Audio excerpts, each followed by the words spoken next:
Hello friends, स्वागत है knowledge with ये यूट्यूब चैनल में। और आज हम लोग भौतिक विज्ञान का पाठ योजना को देखेंगे, जिसमें हम लोग टोटल 70 लेसन प्लान कवर करेंगे। यदि आपको इस वीडियो के माध्यम से किसी भी प्रकार का हेल्प मिलती है तो इस चैनल को लाइक करें, इस चैनल को सब्सक्राइब करें। और तो और यदि अपने दोस्तों को यदि इस लेसन प्लान की आवश्यकता हो तो उनमें भी शेयर करें। तो चलिए शुरू करते हैं। सबसे पहले हम लोग यहाँ पे फॉर्मेट देखेंगे कि हमको लेसन प्लान यदि बनाना है तो उसका फॉर्मेट क्या होगा। तो सबसे पहले हम लोग यहाँ पे छात्राध्यापक का नाम लिखेंगे। छात्राध्यापक दैट मीन्स जो बीएड कर रहे हैं, जो प्रशिक्षु हैं, उनका नाम लिखाएगा। उसके बाद हम लोग यहाँ पे विद्यालय का नाम लिखेंगे। ठीक है, उसके बाद यहाँ पे जो क्रमांक होगा वो क्रमांक लिखेंगे, और क्या विषय है हम लोग उस विषय को लिखेंगे। जैसे कि मैंने इसमें विज्ञान विषय पे लेसन प्लान बनाया है, जिसका उप विषय है भौतिक विज्ञान। ठीक है, तो हम लोग भौतिक विज्ञान में बनाए हैं। और प्रकरण जो मेरा है, मतलब जो टॉपिक मैंने जो यहाँ चुना है, मेरा ध्वनि का टॉपिक है। ठीक है, ये क्लास कौन सी क्लास कक्षा का है, तो ये कक्षा 9 की है लेसन प्लान। ठीक है, तो हम लोग को इस प्रकार से पहला फॉर्मेट बनाना है। उसके बाद सेकंड में किस तरह का फॉर्मेट होगा, यहाँ पे देखिए, जैसे कि आप लोगों को उद्देश्य लिखना होगा। ठीक है, मतलब हम जो विषय पढ़ा रहे हैं उसका क्या क्या उद्देश्य होगा, तो हम लोग वो लिखेंगे।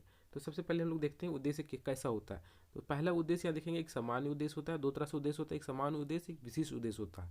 ठीक है, सामान्य उद्देश्य में क्या होता है, बच्चों में भौतिक विज्ञान के प्रति रुचि जागृत करना होता है। उसी प्रकार यदि हम इधर देखते हैं विशिष्ट उद्देश्य में, तो यहाँ पे बच्चों को ध्वनि क्या है की जानकारी प्राप्त होगी।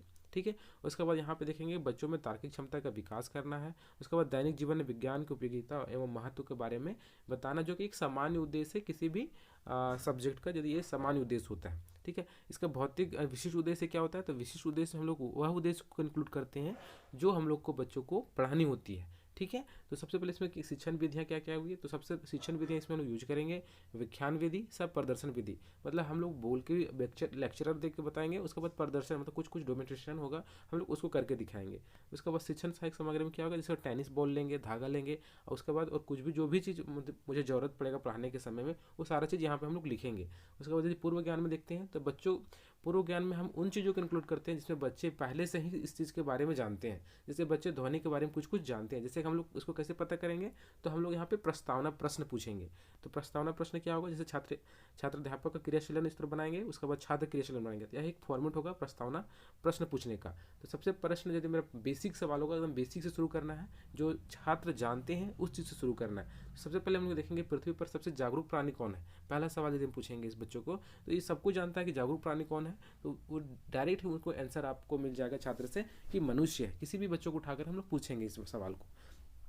ठीक है, उसके बाद और कुछ सवाल पूछेंगे, जैसे मनुष्य के ज्ञानेंद्रियों की संख्या कितनी होती है, तो यदि बच्चे जवाब देंगे 5। और कुछ बच्चों को उठाएंगे, उससे पूछेंगे कि बच्चे पांचों ज्ञानेंद्रियों के नाम बताओ। तो 5 जो ज्ञानेंद्रिय हैं उनके नाम कुछ कुछ बच्चे बताएंगे, उसको हम लोग यहाँ पे इंक्लूड करेंगे, और बच्चे बता भी देंगे। उसके बाद है कान। उसके बाद बोलेंगे हम लोग कान का क्या कार्य है, तो कान का जो कार्य है वो सुनना। लेकिन अब हम जो पूछेंगे बच्चे के कि मनुष्य अपने कानों के द्वारा जो कुछ सुनता है उसे क्या कहते हैं, तो बच्चे यहाँ तो जान नहीं रहे हैं कि हम लोग इसको क्या कहेंगे। तो यहाँ बच्चे शांत हो जाएंगे या चुप हो जाएंगे, तो ये एक समस्यात्मक प्रश्न हो जाएगा। तब हम लोग यहाँ उद्देश्य कथन कहेंगे, तब हम लोग जो पढ़ाने वाले टॉपिक है वो फिर अब हम बच्चों को बताएंगे कि बच्चों आज हम लोग ध्वनि का विस्तृत अध्ययन करेंगे। ठीक है, तो इस प्रकार से हम लोग ये जो बेसिक जो शुरुआत करना है किसी भी टीचर को, तो यहाँ से शुरुआत करना है। उसके बाद पढ़ाना हम लोग को क्या, प्रेजेंटेशन से, जो कि यहाँ हम लोग प्रेजेंटेशन इस तरह से फॉर्मेट तैयार करेंगे, जिसमें पहला क्रम संख्या लिखेंगे, उसके बाद शिक्षण बिंदु हम लोग क्या क्या पढ़ाएंगे, मतलब टीचिंग पॉइंट, उसके बाद अध्यापक क्रियाशीलन, उसके बाद छात्र क्रियाशीलन, उसके बाद श्यामपट्ट कार्य, उसके बाद यहाँ पे मूल्यांकन करेंगे। ठीक है, आपको हम बता देते हैं कहीं कहीं पे मूल्यांकन बैक में भी लिखा हुआ मिलता है, लेकिन हमने यहाँ पे साथ में रखा मूल्यांकन। जैसे मैं ध्वनि के बारे में पढ़ा रहा हूँ, तो मैंने ध्वनि के बारे में यहाँ पे मैंने विस्तृत बता दिया। ठीक है, छात्र जो ध्यानपूर्वक सुन रहे थे। उसके बाद श्यामपट्ट में मैंने कुछ कुछ ध्वनि के मुख्य मुख्य बिंदु है, मैंने उसको क्या किया, श्यामपट्ट में लिख दिया ब्लैक बोर्ड में। ठीक है, उसके बाद यहाँ पे मैंने जस्ट ये सब पढ़ाने के बाद, ध्वनि को पढ़ाने के बाद हमने उसे मूल्यांकन कर लिया कि ध्वनि क्या होता है किसी बच्चों का। अब मैंने पढ़ा चुका हूँ, तो मैं बच्चों से सवाल पूछूंगा तो बच्चे उसका आंसर देंगे। इस प्रकार से हमने ध्वनि का भी मूल्यांकन कर लिया कि ध्वनि क्या होता है, और बच्चे आसानी से भी बता पाएंगे क्योंकि मैंने अभी भी उसे पढ़ाया हूँ। उसके बाद दूसरा टॉपिक हम लिए हैं ध्वनि का उत्पादन, कि ध्वनि का उत्पादन कैसे होता है। ठीक है, इसके बारे में मैंने यहाँ डिटेल्स लिखा, आप लोग वीडियो पॉज करके लिख लीजिएगा या देख लीजिएगा या पढ़ लीजिएगा। मैंने एग्जाम्पल के माध्यम से भी इसको समझाया हूँ। उसके बाद तीसरा मैंने टॉपिक यहाँ पे जो लिया हूँ वो है ध्वनि का संचरण, मतलब ध्वनि का संचरण किस प्रकार होता है। ठीक है, तो आप वीडियो को पॉज करके सब देख करके लिख लीजिएगा। ठीक है, और यहाँ पे मूल्यांकन किया हुआ है।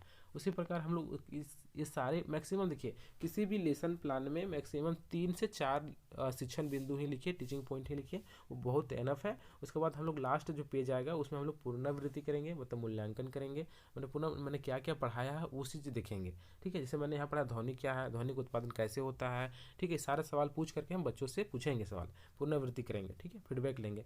उसके बाद है सैंपट सारांश। सैंपट सारांश बोले तो हम लोग जो बच्चों को हम लोग जो मैंने पढ़ाया वो सारा चीज़ इसमें लिखा रहेगा। उसके बाद गृह कार्य, बच्चों को गृह कार्य 1 या 2 दे, उससे ज़्यादा देने की ज़रूरत नहीं है। ठीक है, उसके बाद हम लोग यहाँ पे छात्राध्यापक का सिग्नेचर होगा, यहाँ पे उसके बाद पर्यवेक्षक का हस्ताक्षर होगा। तो ये रहा आपका लेसन प्लान 1 जो कि खत्म हो गया। ठीक है, और दोस्तों यदि इस लेसन प्लान को यदि आपको अच्छा लगा है तो चैनल को जरूर सब्सक्राइब कीजिएगा और लाइक जरूर कीजिएगा और अपने दोस्तों के साथ भी शेयर कीजिएगा। तो आज के लिए बस इतना ही। Thank you. अगले वीडियो में लेसन प्लान 2 लेकर के हाजिर हो जाऊँगा। Thank you.